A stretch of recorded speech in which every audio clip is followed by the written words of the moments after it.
Right, we're here this afternoon with Chris Brogan, who's been doing a fascinating unconference here at Doncaster College in Yorkshire. And many of you who will see this will be very familiar with Chris's work and with his blogs and the wonderful stuff he does on social media and personal branding and so on. But what I want to get him to talk about today is something he started to refer to this morning in the presentation that I saw, which is observations on the way the nature of work is changing in the US. And interestingly enough, I said, oh, I must talk to you about portfolio careers, Chris. And he said, what's that? And so, of course, I'm now giving you the book on portfolio careers. But Chris, I was particularly intrigued by you saying that you think there are some fundamental changes in the way that people are choosing to work today. Barry, first let me apologize for all your UK people who think that we'll have sped up the video. I talk very fast, and partly it's a lot of coffee, partly I'm a yank. Portfolio careers is something that I'd never heard of as a term, but it makes such perfect sense, and that's my life. I have a portfolio career, so I laughed when I saw the title because it's the real hook, of course, is that it's really hard to explain. And what do you do? Well, it always starts with well. But today I was talking a little bit about how work has changed. In studies years ago, when I remember around my early 30s when I was trying to explain that we needed a lot of different jobs, there were studies saying that we would have 5 to 6 major career changes in our life. That means going from being a firefighter to a newscaster. And now the number is closer to 9 to 11 or 7 to 11, I forget the real numbers, but that we'll have major career switches many times in our life, partly through lifestyle choices, partly through economy choices, and now also through technology choices. So I find it's an interesting time for you to be covering this because I think there's many of us who will have to learn a bit more about how to understand a portfolio career mindset because we can't really count on job security. We used to think meant money from our employer until we were ready to retire. But job security now is more like securing enough jobs to feel secure with multiple revenue. So I think it's just a perfect time for this, Barry, and I'm glad that you're covering it, and I'm excited to be here. Right, and in fact, one of the interesting things I think about the concept is that the concept was first defined by Charles Handy in the UK in a book he wrote in 1990. So you think, well, why is it taking 20 years before we're getting this amount of discussion? And both Katie and I are of the strong opinion that it actually took the digital revolution and social media before all of this could happen. In theory, people could have 2, 3, or 4 more jobs in the past. It's become so much easier today.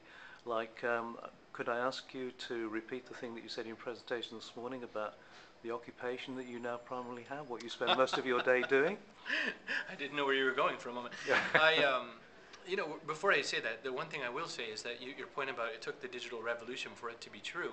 I feel that way strongly about Keith Ferrazzi's book, Never Eat Alone.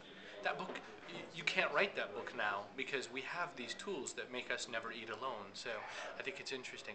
I told people that I'm a typist because that's really my job. I wake up, I answer email, I go on Twitter, I go on Facebook, I write a blog post, I write strategy documents for my clients, and I write books. I'm a typist, and yet that's 6 or 7 different applications for how I spend my day. And I just think that sometimes it's funny how we get into our titles and work, and we make up these titles and all that. And frankly, I'm always trying to minimalize my title. Well, I was going to say that how would you answer the question, and what do you do?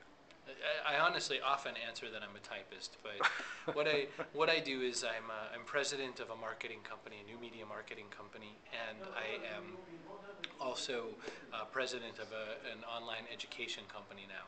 So I'm an educator and a marketer, I guess, is the smallest answer I can give. That's great.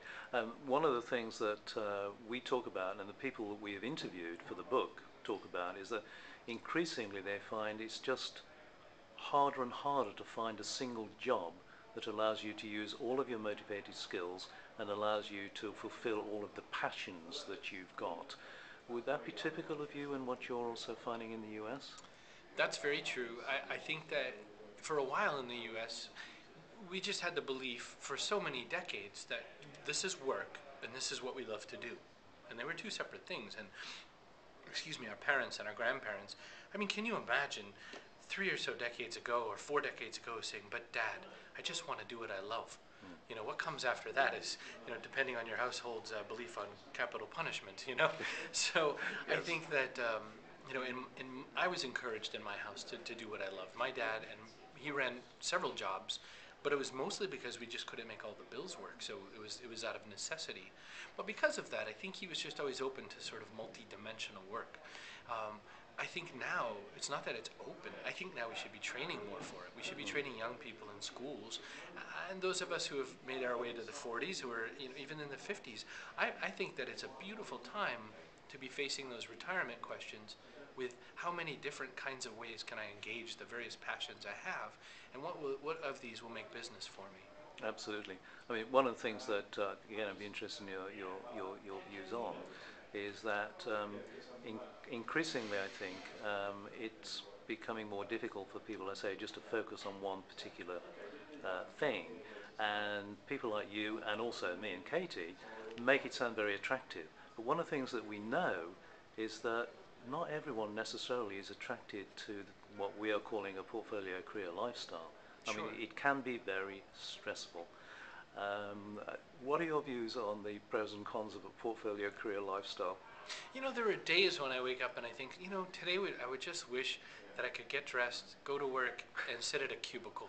Yeah. You know, I wish I could just pretend I'm working for a Yeah. day, which I find a lot of my time in cubicles was spent pretending I was working because they just never really tapped all that I had to give. And, you know, perhaps it was just bad career choices. Maybe it's just everyone. But really, haven't you felt that? Absolutely. I think the cons are, I mean, you work hard. I mean, you struggle for your money, and you look and find the money underneath every rock. You don't. It's not a steady drip. You have to find different ways to earn your revenue, and that's not everyone's cup of tea. You have to become a salesperson, and you have to believe that sales is noble and worthwhile, and some people can't sell. Yeah. And finally, you have to really be a really good marketer, and by that I mean a great storyteller, and you have to communicate the relationship that's going to go before and after that sale. And I think that some people, I mean, especially in the UK, where we're supposed to be all proper and polite and not really say anything good about ourselves, heaven forbid, just crush it right down. Well, then you have a huge disadvantage on we in the U.S. because we love ourselves even when we're wrong.